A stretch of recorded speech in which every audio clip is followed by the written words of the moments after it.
일종의 행위예술을 하고 싶었습니다. 아니 교육감 되고 싶다면서 비전은 밝히지 않았던데? 모지에 배정을 시켜버린다든가 할 정도로 강력한 조치를 해야 할 필요가 있지 않나. 상위권 학생들은 자주 보는 틱이 하나 있어요. 안녕하세요, 출신입니다. 오늘 특이아주 8화의 주인공은 진짜 커뮤니티에서 핫하디 핫한 그분을 모셨습니다. 연대 의대를 자퇴하시고 조선대 수학교육과에 이번에 입학하신 바로 그분인데요. 이미 타 언론에서 인터뷰를 진행하셨더라고요. 눈물. 그래서 저희는 그 인터뷰에서 물어보지 않았던 조금 더 딥한 질문들을 해보려고 합니다. 빠르게 인터뷰를 시작해보죠. 안녕하세요, 윤성님. 네, 안녕하세요. 저희 시청자분들께 자기소개 한번 가능하실까요? 네, 저는 일단 연세대학교 의과대학에 1호학번, 8학번으로 입학했었고 이제는 자퇴를 한 후 조선대학교 수학교육과에 입학하게 된 백윤성이라고 합니다. 반갑습니다. 윤성님 특이 이력은 뭐 워낙 유명하긴 한데 제가 간단하게 한번 요약을 해보겠습니다. 2015학년도 연대의대에 최초 합을 하셨고 그리고 18학년도에 자퇴를 하셨어요. 그리고 다시 연대의대에 논술로 재입학을 하셨죠. 그리고 작년에 이제 자퇴를 선언하시고 조선대 수학교육과로 입학하실 예정입니다. 맞나요? 네, 맞습니다. 좋습니다. 그럼 한번 시작해 볼게요. 작년에 수능 몇 등급 나왔나요? 수능 같은 경우에는 제가 채점을 하진 않았어요. 아직도 모르고 있습니다. 그러면 수능 공부는 언제부터 하신 거예요? 4월에서 5월 사이부터 시작을 하긴 했습니다. 근데 많이 하지는 않았던 것 같아요. 왜요? 목표 자체가 광주권 대학이었는데 제가 조사를 해보니까 정수적인 요소가 있잖아요, 현실적으로. 그런 것도 있고 디아블로라는 시리즈 게임을 되게 좋아하는데 핸드폰 버전으로 나왔더라고요. 그거에 집중하다 보니까 이제 공부를 좀 등한시하는 데 없지 않아 있다, 이렇게 말씀드릴 수 있겠습니다. 이번에 연대 의대를 자퇴하게 된 구체적인 계기가 있었던 건가요? 작년에 되게 열심히 공부를 해봤는데 교수님께서 이제 제 시험을 기회를 주시겠다면서 면담을 요청하셨어요. 그래서 면담을 갔는데 찍어도 비슷한 점수가 나오겠다, 이런 식으로 말씀을 하시더라고요. 보니까 이제 납득이 되는 거예요. 찍어도 뭐 이 점수가 나오겠다. 아, 이 길은 제 길이 아니구나 깨달았습니다. 다른 계획을 세우려고 하다 보니까 어쨌든 수능을 봐야 되긴 하겠더라고요. 그래서 자퇴를 하고 수능 준비를 시작하게 됐습니다. 이번에 자퇴하시고 조선대 수학교육과를 가시기로 결정하셨잖아요. 사실 윤성님은 2015학년도 때도 자퇴하고 서울교대로 가야겠다라고 생각을 하셨는데 비전이 없다라고 판단을 하셔서 연대 의대로 다시 재입한 걸로 알고 있거든요. 네네. 근데 이번에도 결국 교육적으로 가는 건 매한가지인데 뭔가 그때와 다른 점이 있나요? 2015학년도일 때는 제가 안정적인 직업을 원하기도 했고 교대와 사범대는 많이 다릅니다. 교대 같은 경우에는 운영에 실패할 경우 초등학생들을 가르치는 거기 때문에 과외나 학원을 하기도 쉽지 않습니다. 사범대의 경우에는 정말 수틀리면 바로 입시 강사라도 할 수 있으며 저는 초등교육에 비해서 중등교육이 더 중요하다고 믿는 입장에서 중등교육을 하다가 교육감이 됐든 교육 정책적으로 나아가든 뭐가 됐든 간에 하는 것이 좀 더 사회에 기여하는 방향이라 생각했습니다. 그래서 이번에 사범대를 선택하게 되었습니다. 많은 분들이 궁금해하시는 게 그래 사범대 갈 수 있지. 그런데 인서울 사범대가 아니라 전남대와 조선대 사범대를 결정했다는 거에서 좀 약간 쇼킹이 있었던 거거든요. 일단 집에서 가까워서라고 말씀하셨던데 이게 맞나요? 네, 맞습니다. 저희 집안 형편이 녹록지 않기 때문에 자취를 하는 비용 같은 게 발생하냐도 중요했고요. 저는 일종의 행위예술을 하고 싶었습니다. 무엇이냐면 서울권으로 갈 수도 있었습니다. 그렇지만 서울권으로 가는 것이 아니라 제 실력을 믿고서 임용만 통과하면 똑같은 위치에서 시작할 수 있기 때문에 그렇다면 굳이 멀리 있는 대학을 갈 필요가 없겠구나라는 생각이 들었습니다. 어떻게 보면은 학벌주의에 대한 약간의 반발심이라고 느껴지기도 하는데 맞나요? 어느 정도는 맞습니다. 본인의 실력에 따라서 스카이고 이런 건 중요하지 않은 사회로 변해가고 있다고 생각합니다. 수리논술이랑 수학의 신이잖아요, 솔직히. 과찬이십니다. 일단 지금은 연대의대 논술이 폐지됐잖아요. 그때만 해도 천하제일 논술 대회다라는 말도 있었고 솔직히 수학 좀 잘하는 친구들은 많이 지원을 하고 또 많이 떨어졌을 텐데 본인의 어떤 역량이 그렇게 두 번이나 합격을 시켰는지. 저는 수리논술은 수리라는 거에 보통 방점을 찍어서 문제 잘 푸는 거에만 초점을 두는데 그것만이 중요한 게 아니라 논술이라는 건 서술을 해가는 방식이 중요하다고 생각을 합니다.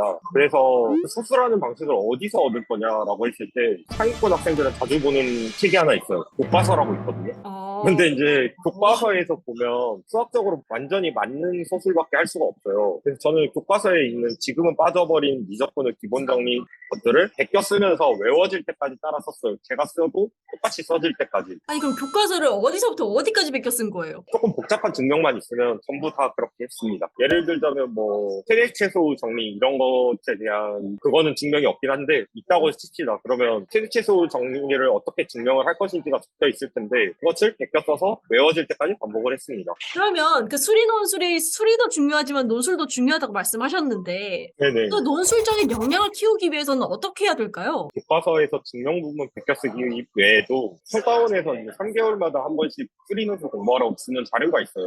그게 뭐냐면 이제 6월, 9월 그리고 11월 모의고사거든요. 11월은 수능이긴 한데 그거에서 보기 문제가 있어요. 보기 문제 같은 경우에는 그러니까 빈칸이 뚫려있는 문제 같은 경우는 증명할 수 있는 실력을 테스트하거나 프리의 아이디어가 조금 어려워서 학생들이 따라오지 못할 것 같은 거를 테스트하기 위해서 주는 문제입니다. 물론 대부분의 학생들은 위아래 대충 눈치껏 쓱쓱 봐가지고 FN이 뭐냐 이런 거 밝혀내는데 초점을 맞추지만 우린 그러면 안 돼요. 저 같은 경우에는 빈칸 문제의 경우 학생들한테 봐야 할 때 보기를 매직으로 밀어버린 다음에 똑같이 쓸 때까지 저는 옆에서 핸드폰 게임 해버리거든요.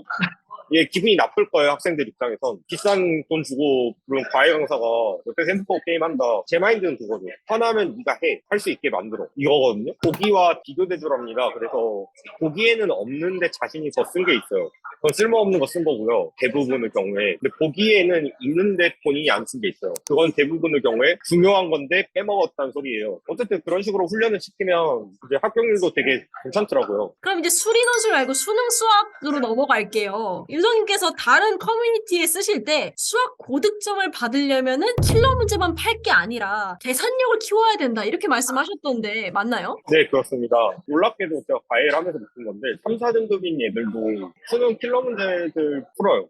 24시간 주면. 근데 100분이라는 시간 안에서 킬러까지 다 풀고서 킬러를 풀어야 되잖아요. 그렇죠. 그러면 빅킬러를 저 같은 경우에 웬만하면 40분 안에 끊는데 몇 문제를 다시 40분 안에 끝낸다는 거예요? 25문제에서 27문제요. 그게 안 되면 만점을 받을 자격이 없습니다. 실제로 만점이 안 나와요. 그렇기 때문에 기계적으로 푸는 훈련을 정말 강력하게 해야 되고 요즘 같은 경우에 제가 예전에 수능을 봤을 때와 다르게 빅킬러가 조금 어려워졌어요. 솔직히 저도 이번 수능 때 수능 막히더라고요, 한 번씩. 대신 킬러가 많이 쉬워졌기 때문에 그런 걸 생각했을 때 오히려 더 계산력을 높여서 하면 만점 또는 만점에 가까운 점수를 비교적 쉽게 받을 수 있다라고 저는 말씀드릴 수 있습니다. 그 계산력을 높이기 위해서는 어떻게 해야 될까요? 센 수학이라고 있어요. A 스텝하고 B 스텝만 저는 이제 N 회독을 시킵니다. 첫 번째는 좀 막힐 수 있어요. 근데 두 번째부터는 타이머 택식으로 시키되 20초 이상 막히는 순간이 오면 그 문제는 틀렸다고 치고 넘어가서 오답 정리하라고 하거든요. 센 수학 B 스텝은 왜 풀라고 안 하냐면 정말 죄송한 말씀이지만 어려운 문제를 풀기 위해서 더 좋은 문제집이 많아요.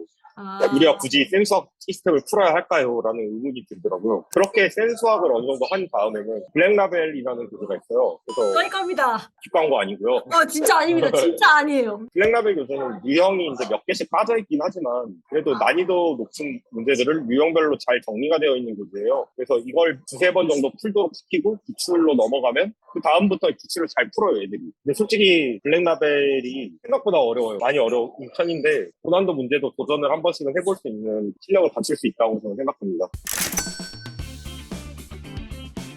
이제 앞으로 계획을 좀 여쭤보고 싶은데요. 한 인터뷰에서 교육감에 대한 꿈을 밝히셨는데 댓글을 보니까 아니 교육감 되고 싶다면서 비전은 밝히지 않았던데? 라는 댓글이 많았어요. 이에 대해서 어떻게 생각하세요?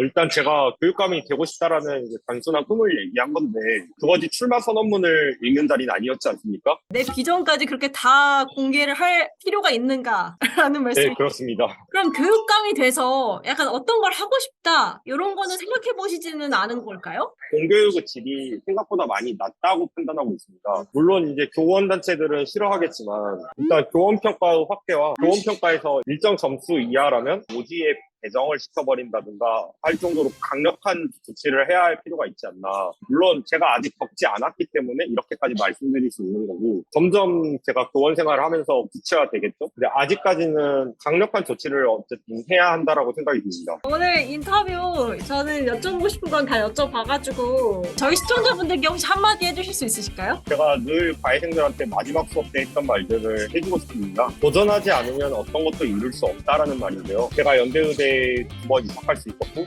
조선대 수학부 충격과로 또다시 모험을 떠날 수 있었던 이유는 원서를 썼기 때문이다. 공부를 했기 때문이 아니다. 라고 말을 합니다. 이게 무슨 뜻이냐면 공부라는 노력도 열정도 중요합니다. 하지만 망설이고 내가 설마 되겠어 라는 생각에 원서를 쓰지 않는다면 결국에 마지막으로 중요한 도전을 하지 않는다면 그렇다면 어떠한 것도 이룰 수가 없습니다. 여러분들도 도전을 무모해 보이더라도 늘 하시면서 언제고 성공하는 삶을 사실 수 있으면 좋겠습니다. 파이팅!